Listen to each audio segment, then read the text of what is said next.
Good morning and welcome to the very first ever Midships Morning Cruise Update. I'm your Captain Corey. Let's hop right into everything you need to know about the cruise news today. It's May the 5th. Happy Cinco de Mayo. Cinco de Mayo, of course, celebrates the Mexican Army's victory over the French at the Battle of Pueblo back in 1862. The holiday has grown in popularity here in the U.S. Hopefully you can enjoy a little bit of Cinco de Mayo yourself today.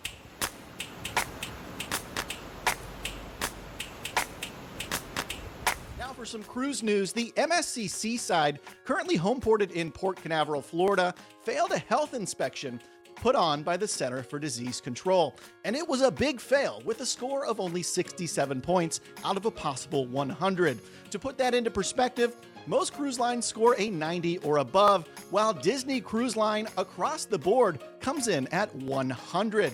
And of note, there have only ever been 3 scores lower than this one for health inspections spanning the last 20 years, all of which came from ferry service type vessels.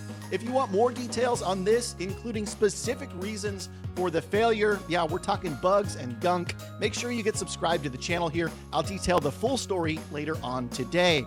Carnival Cruise Line has completed their Alaska cruise season opening as the Carnival Luminosa arrived in Seattle on May the 4th. Luminosa joins the Spirit and the Miracle operating cruises out of Seattle. And even though we're early on in the Alaska season, itineraries are already being adjusted. Just today, Carnival Cruise Line reached out to guests on 3 different sailings for the Miracle and the Luminosa, all of which to make adjustments to the stop in Skagway, Alaska.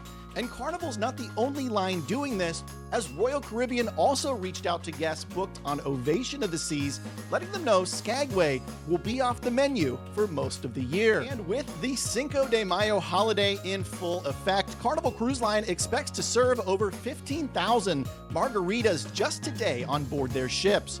With that in mind, the cruise giant released a list of their top 5 margaritas they serve on board. This includes Blue Iguana's Patron Margarita, Mango, an Agave Pineapple Tea, and the Bite of Iguana Margarita. Have you ever heard of any of those? Let me know about them in the comments.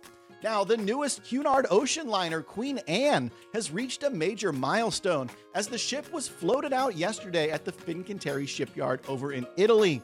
This marks the transition of the ship's construction phase to the interior build-out phase, a big step. Queen Anne's inaugural voyage is expected to occur on May the 3rd of 2024.